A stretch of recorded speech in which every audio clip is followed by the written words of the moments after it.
Hey everyone, thanks for joining us. The next episode of Red Valkyrie is about to start.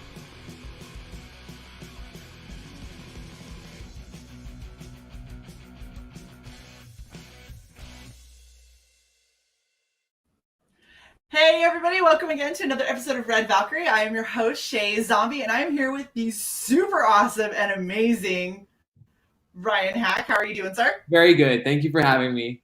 Absolutely. I'm so excited. Okay, so we had Ryan on before for Bric-a-Brac when I got to be a really cute demented elf, and it was super fun. We've had you on a couple of times. We had you on for that, our holiday stream. Yes. We had you on for the charity stream for Carla and John. We've had you on for everything. So now we get to have you on for this really awesome campaign that you got called wow, my mind is totally blanked. Unspeakable Text. It's right in front of me. I'm so dumb. Unspeakable Text Volume 2. Yes, exactly. So let's go straight into your pitch so I don't fuck it up anymore. Okay, sure. All right. So basically, this is a horror comic anthology. What makes it very unique is that the stories are all written by one person. So that's me. And so last year, we successfully crowdfunded the first volume. And now we're coming in with the second volume. This has 14 stories in it.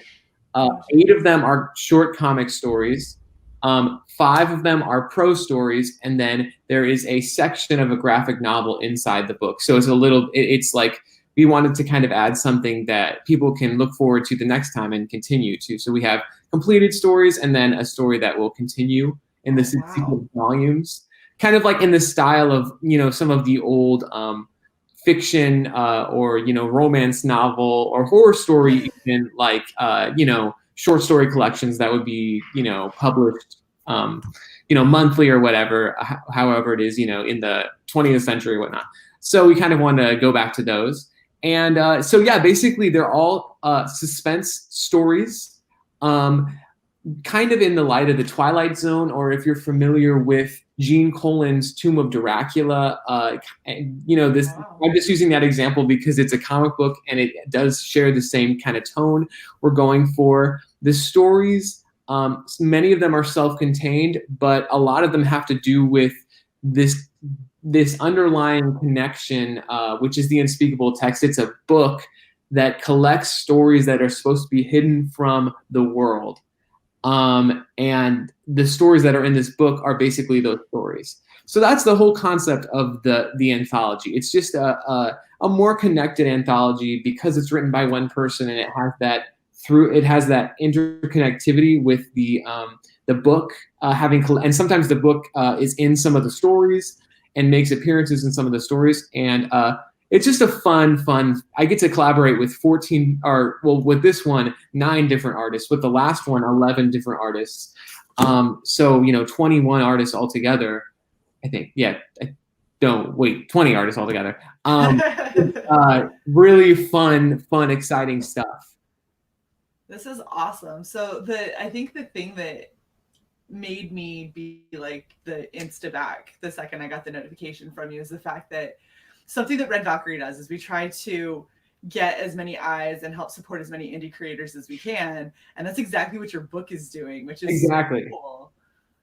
Yeah, 100%. Last time when I did this volume, someone said to me that basically they said to me, you really got me into comics again in terms of just trying to draw them, trying to do his own. And it just really inspired me to want to do it again because we're collaborating. It's like the truest form of collaboration. I'm just asking these people if they're interested in a script I wrote and if they want to draw it over a couple weekends, because they're just 3-page stories most of the time. A lot of the short We've been having a little connectivity issues, so just give it a minute. Ryan will definitely be back. Okay. Basically what happens is just that the artists are, they like the script or they want to change a little bit of it, but they're really interested in it. That's usually what happens. And I'm really glad that I have so many people that want to collaborate and work on these awesome little stories. And hopefully there's something for everybody. That's the goal. We're not trying to make perfect stories. even with my prose stories, my short prose stories, I mean, I've really just began writing prose in 2020. So, I mean, they're not going to be high tier level stories, but at the same time, it's about just going for it, trying to tell stories that are fun and collaborating. That's really the truth. That's the core of this series. It's not to make perfect. It's to just have stories with fun concepts and stuff like that. That's really cool. So I really enjoy it too. You have such different art styles. You have art styles that I would never have even considered. Like I absolutely love this. This is 1,000% up my alley, especially with spot color and everything like that. Like I got a soft spot in my heart for mostly black and white with some highlight colors throughout. Exactly. But you've got certain styles like this is a little bit more comic strip, like back in the day in, Sunday Funnies and everything, which haven't seen in a while. Yeah. Whereas this one's a lot more kind of gritty, traditional graphic novel, like you would expect. This is, I don't even have words for this. This is a lot going on. There's so many like super heavy lines, lots of texture, absolutely no real like gray. It's either black or it's white, and they kind of get everything together with their super heavy lines, which is not something that I would ever typically go for. Not to mention, I mean, none of these characters are pretty. Yeah. Which is so shallow for me to say, but I tend to go for things that are prettier. And this is not a pretty comic panel, but I'm so intrigued by the style and what the story could possibly be, that it's like, you know what? It's a good way for you to kind of get your feet wet and get kind of into a couple different art styles and different ways that stories can come about, and you with your very different storytelling throughout all of this. And it just seems really, really interesting to be able to kind of see how you affect other artists and what they think when they read your stuff. Yeah, absolutely. Absolutely. Yeah. It's just it's a very, very cool concept. And I love the fact that somebody actually said, screw it, I'm gonna do it, Right. Yeah. I definitely think it's just so fun, and it's so gratifying to see, a lot of these people, not all of them have done comic book work before. Let's say that one of them was a computer, they do computer things, they do graphic design. And so I have one artist who, he just does graphic design. So it was his first ever comic book that he worked on. And it interests them in that way. I think when you bring people from different areas, it just adds a different layer to the book. We don't want to make them all look like traditional comic book stories, or maybe even it's hard to say. Yeah, it is kind of a mishmash of style. There's no true connectivity with that. And even sometimes the lettering, we try to keep the same letterer, but at the same time, it's like sometimes it doesn't work, especially for the story that below, the one that like that, the lettering on that will kind of be a lot different than traditional. So it's just, we're having a kind of connectivity with the Unspeakable Text idea, but the art has no consistency. And that's one of the things I love. Like this book, like the art in it is very inconsistent, but yet you kind of understand the difference. Your mind can kind of understand the difference because they're in different settings, or they're in different places and locations. So it is a different, it's not like we're trying to tell the same story with different artists. That's one of the things I like, is that, they are self-contained. And so, I don't know, it's just such a pleasure to work on. It's really gratifying. With my last project, I would say it was a lot harder because we're trying to go for a very specific tone. But with this, we can do it whatever. We can do anything. Any kind of story works. And so it's just really creatively challenging, I would say. Fun. Yeah, no, for sure. So I don't know if you ever watch Bob's Burgers. It's like one of my favorite cartoon shows ever. A little bit, but not quite. So Bob's Burgers did one episode where they had as many guest artists as they possibly could illustrate various scenes, right? Yeah. And so this one episode of Bob's Burgers literally went through, I want to say 20 or 30 different artists throughout one story. Wow. And they were so unbelievably different. Like it would cut to a new panel and you'd have something that didn't even remotely look like the panel before it, but the characters were iconic enough that you could tell it was still the same story. Yes. And you're kind of doing that, and also not at all, because you've got a book. It's like a giant storybook that is your continuing theme throughout, and that storybook has a very specific look, because I saw it in your first issue and again in here. If you look right here, it all has the same kind of the weird eye, the weird tentacle things coming out of it. That is the look of the book. That's what the book looks like. So anytime it shows up anywhere, that's what the book is going to look like. Exactly. Yeah. But being able to take a story and say, it's one of those things. It's one of the reasons that I love comics, is because you're taking a story, you're giving it to an artist, and you're saying, this is what I want you to tell. And then that artist is taking it and they're doing their interpretation based on your words. And you get to experience what somebody else experienced for that story.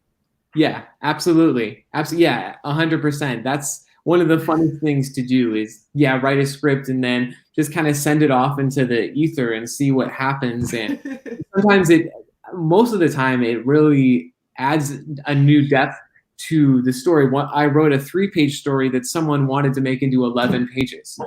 And so that's a huge leap. And I guess they were just so interested in trying to expand. And I will admit, I try to consolidate the story as much as possible, because I am asking a lot. I'm asking to collaborate with people, who maybe, have side jobs, obviously have side jobs and stuff like that. None of these people are professionals. And so that's one of the things that is, I'm asking a lot. So I try to consolidate and make it 3-4 pages as much as possible. But, I love when an artist says, this should be more. There should be more pages than this. This could be a whole story. And actually, that also happened with the one story that's become a graphic novel. So we realized that it could expand further. And, it's actually going to add up to 60 pages, the entire graphic novel. But we have 20 of those pages in this volume. So sometimes the stories require a lot more than we give them, or just a little bit more of some more pages or something like that. So it's just that whole script idea. It just grows. It just grows, and only actually just writing the script is the very, very beginning of what it could be. It's not a finite. I think one of the things that kind of would be frustrating for me if I was a comic book artist is if the writer wanted me to draw everything specifically as to how it was. And I love giving people freedom. I think that is so important to creating something really fun.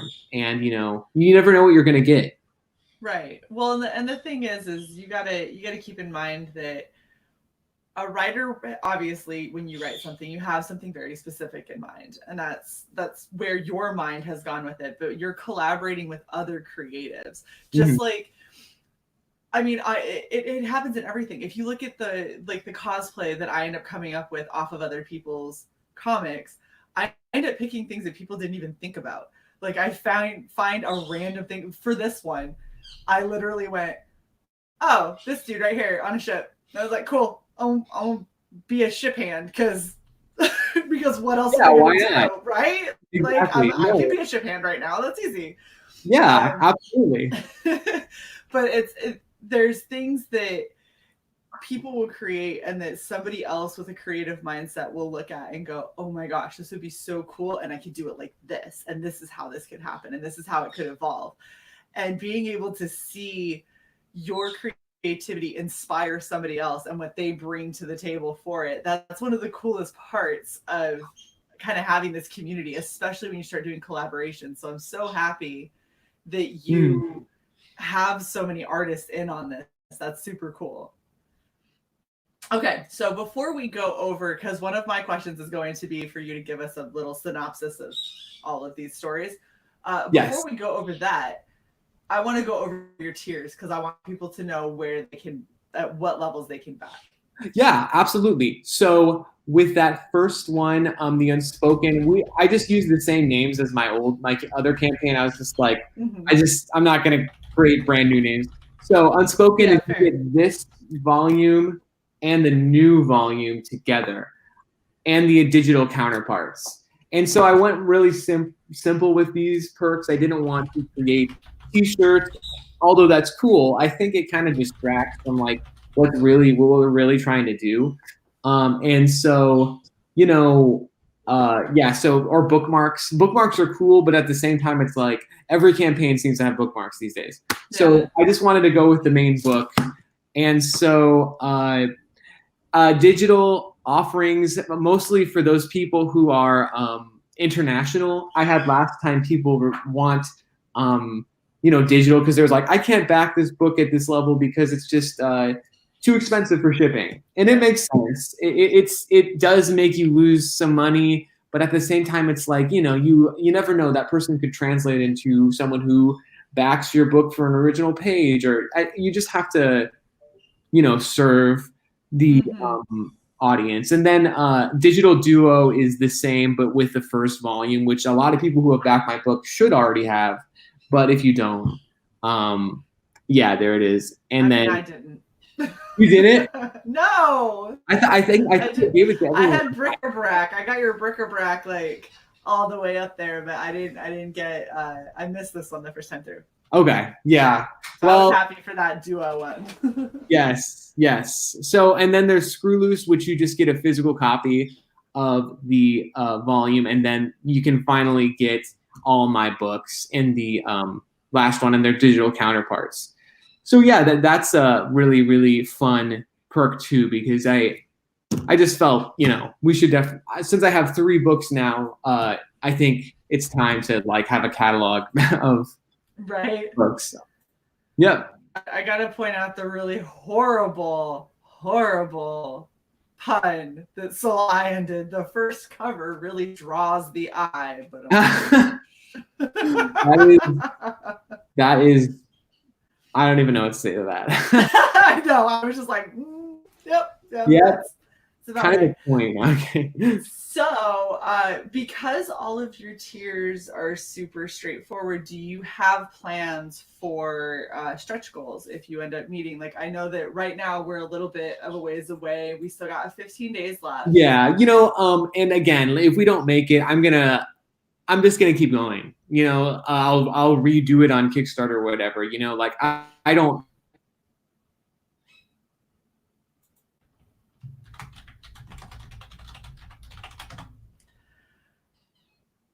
Internet during COVID. Yeah. Sorry.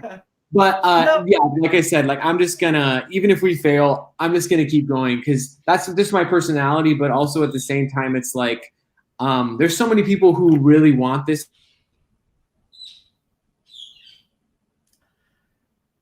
Apparently 1:30 is the bad time to stream. I'm sorry. You're fine. I told you to roll with it. I don't care. It's fine. Yeah, but I would just say, yeah, I would never give up on this campaign if it doesn't succeed. I absolutely am so into it and would redo it, relaunch it 1,000 times if I had to. Seriously, I love it so much. So you got 15 days left. So I assume that means that if we end up not hitting our goal, you are not ruling out extending another 30. I might actually go to Kickstarter because that's where I initially, I know it sounds blasphemous, but it makes sense because it's where I initially put this one on and succeeded. So I feel like anthologies are just a little bit more accepted there. That's not to say that they aren't on IndieGoGo, but it just seems like to me there are a lot of campaigns that kind of just are about a certain character or a certain story. So I think I might just go across the pond just to see what it might bring me. If it brings success, amazing. If it doesn't, I'll come back and flop again and again because, like I said, this project's very important to me, and I just very much dislike how people, when they try to get a campaign going and they fail the first time, and then they're just like, nope. You have to just keep going. You cannot stop. You have to fail and fail and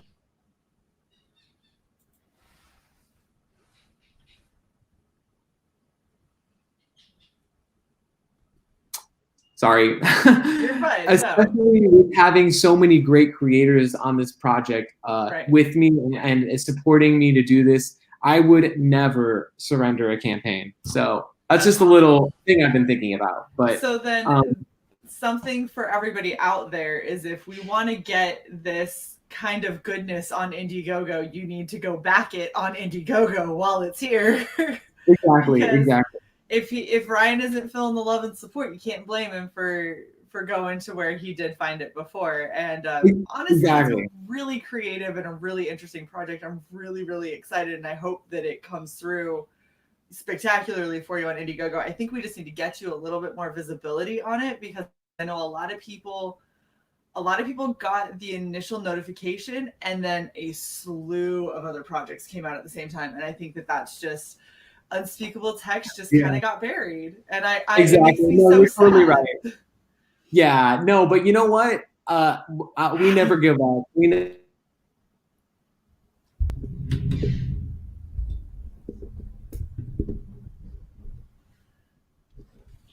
Well, I'm glad that Ryan will never give up. We know that much. Yeah, but yeah, I would just say that people who do campaigns should never be discouraged if they fail, because you should accept it.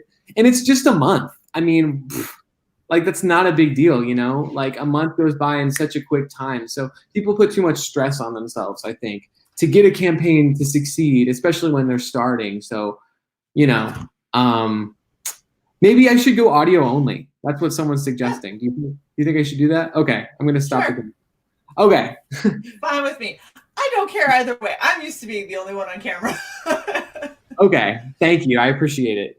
Yeah, no, does not bother me in the least. So, okay.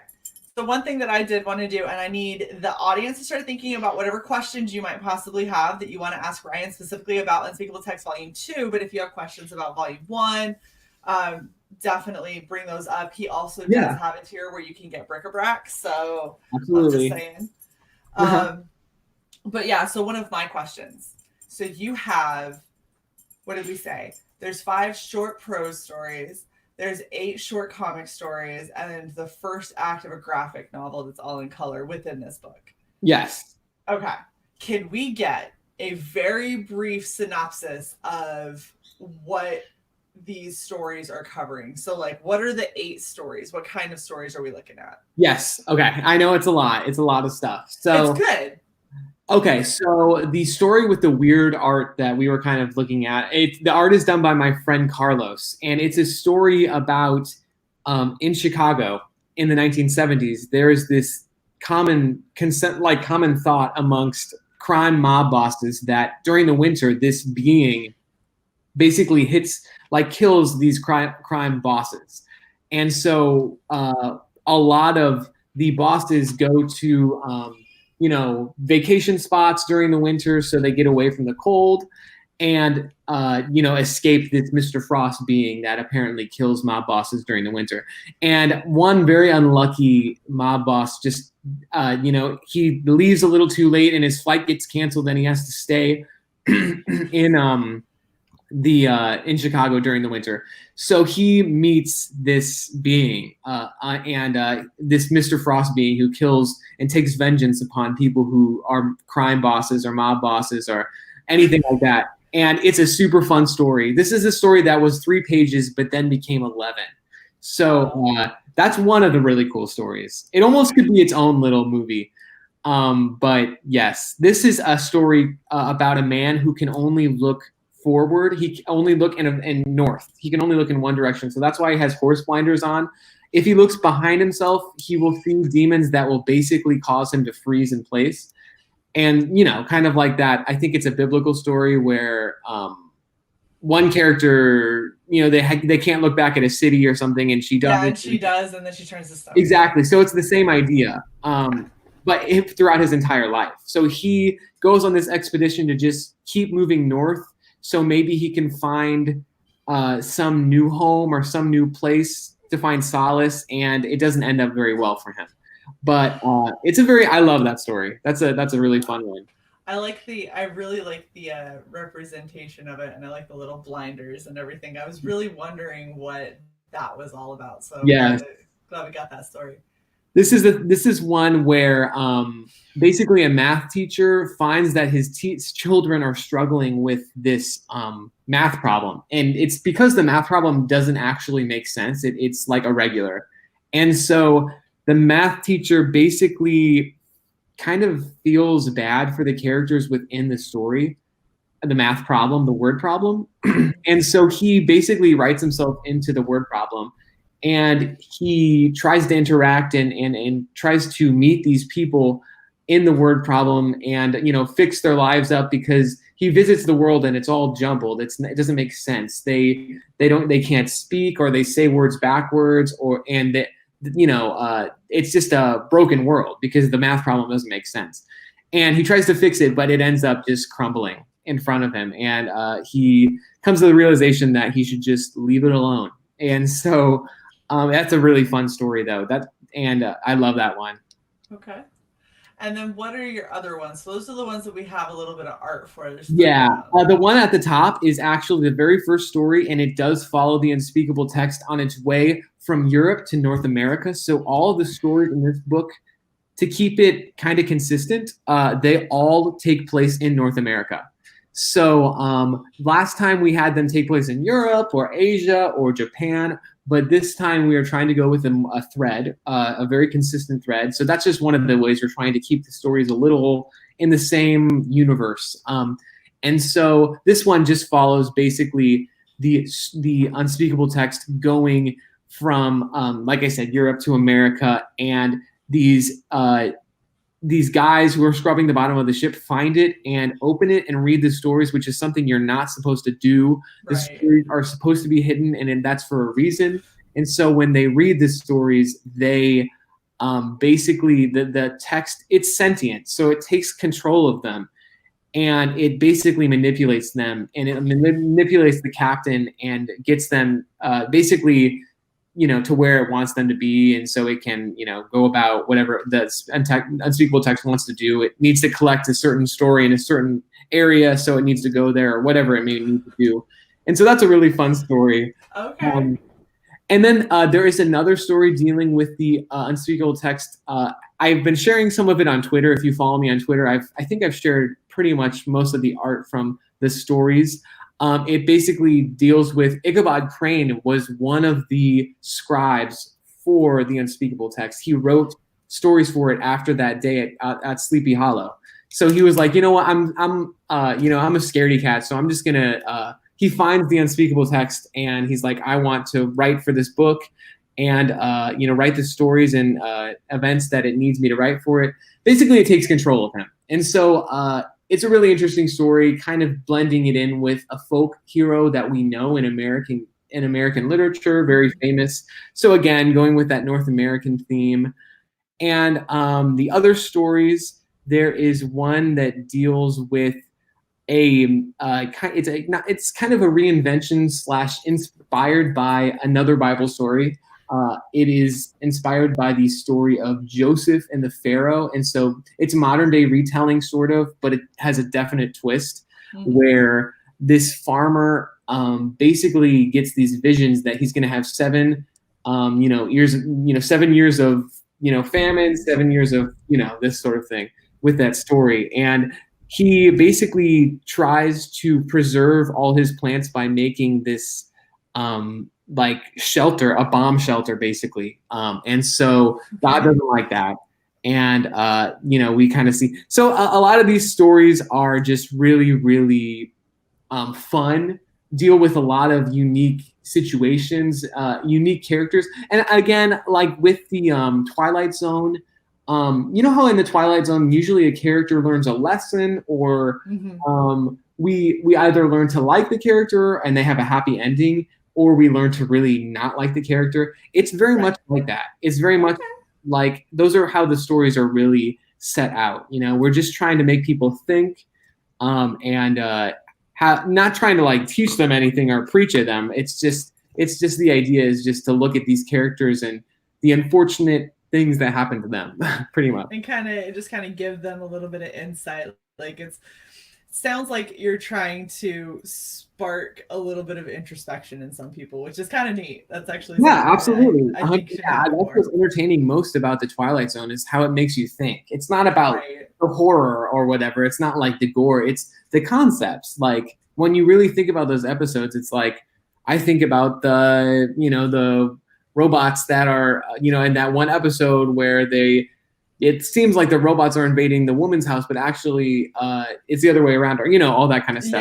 Yeah, yeah. The things that it just makes you think. Just makes you think. Absolutely. No, I think that I think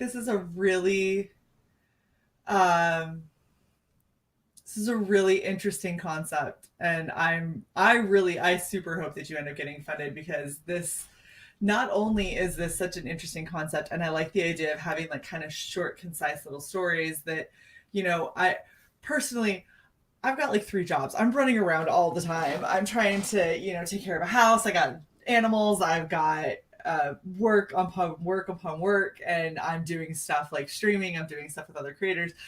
And I get really bummed because I get so many awesome comics, and they end up sitting and waiting for me to have the time to really enjoy them the way that I want to enjoy them. And being able to pick up your book and be like, I know I don't have time, but I can look at 3 pages. I can definitely do 3 pages right now. And be able to kind of get a little bit of that like comic drive, that like the little euphoria that you want. You know what I mean? Like that. Absolutely.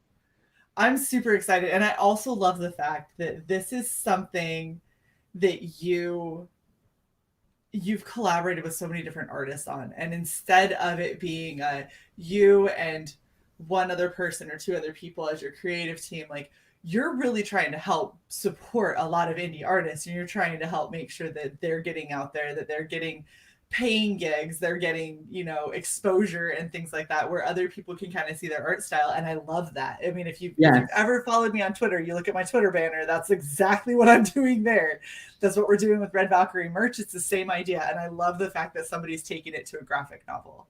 Yes, yeah, 100%. Yeah, and we collaborate on these stories, me and these guys. But one of them, one of my friends, Athel, who did the first story in the original, or the second story in the original volume, he is collaborating with the guy because of the work, because someone found him through my book. So it just goes to show you that it does help people get paid gigs, or absolutely. And it was really great to hear that. And I think it is really a good thing, because these are completely new artists. We have only one recurring artist in this book, and so getting more artists, reaching out to more artists on Instagram or ArtStation, it's just really, really fun, really, really cool to see what people, see the skills people have. People reached out to me on Twitter when I said, hey, does anyone want to collaborate with me on this? And, and a lot of those people are in this new volume. A lot of people on Twitter that, Eric Kent or these different people. I don't know if you know these people, but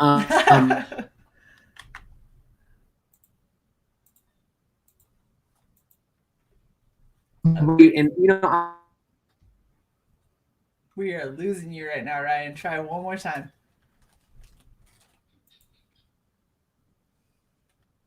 Are we good? Yep, there we go. Now we're good. Okay, sorry. I'm so sorry. Yeah, this is a weird time to be on the internet right now.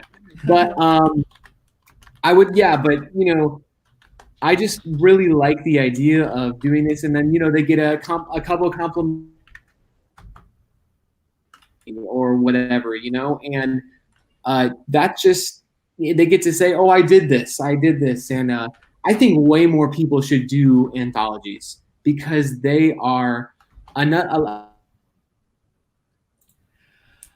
Oh, we're having fun today. No, I agree with what Ryan's saying, is being able to do anthologies where you get to have multiple creators and you get to have multiple people kind of collaborating together is something that's really kind of special, and it's something that isn't done enough. Exactly. I definitely agree. I'm picking up on your vibe despite the freezes. I understand what you're saying, because I'm right there with you. And I think there should be more genres too. I mean, oh yeah, for sure. People, when it comes to comics and when it comes to storytelling, people tend to go to the kind of same tropes. You got superhero stories, Right now we seem to have a little bit of a flux on some horror, but not really. Like a little bit of horror stories and suspense, but for the most part, it's usually a hero. I love the idea of doing essentially the Twilight Zone, the comic, without doing Twilight Zone, the comic. Exactly. And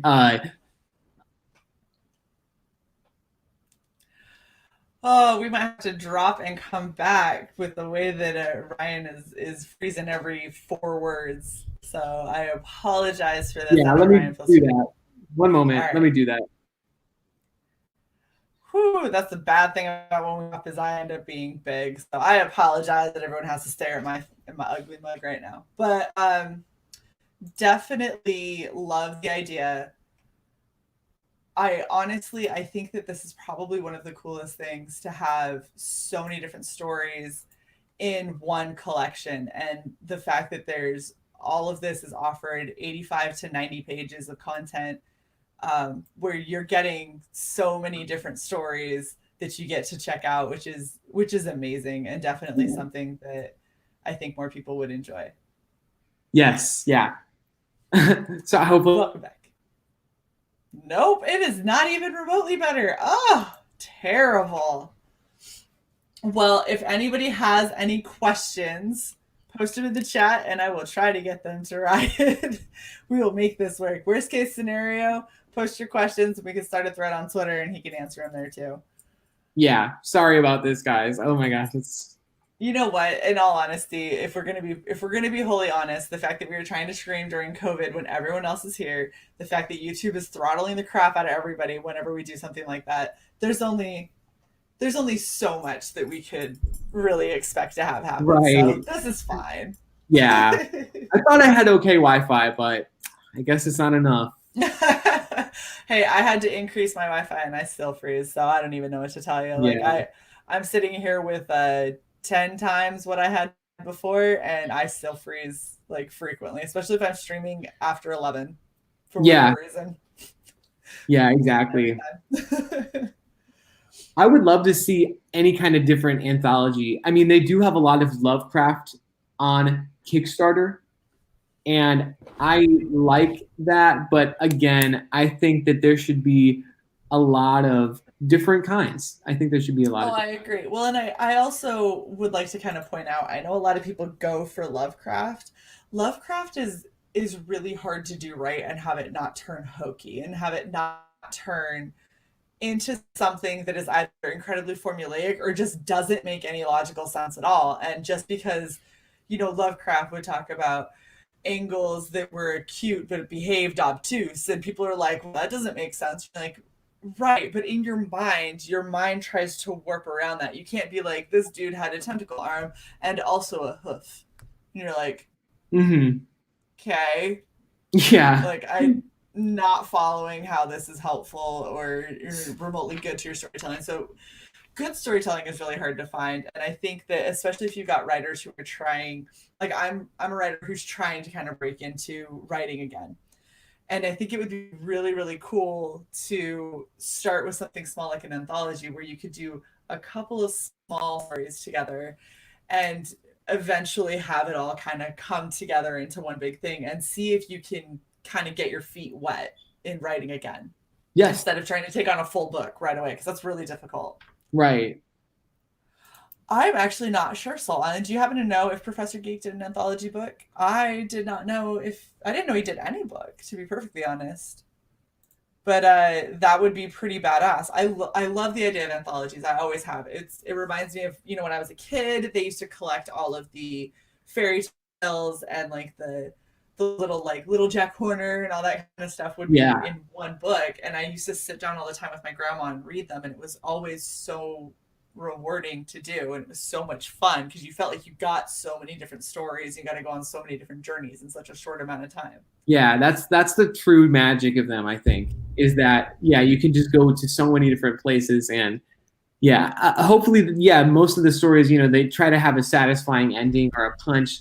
Unfortunately, with short stories, it's harder to write them. Like it is very difficult because you have to have an ending that, it kind of earns you have to earn the ending. And that really hard to do when you have so little time. So it's also a crash course in trying to be better, trying to make more effective stories and stuff of that nature. So, yeah.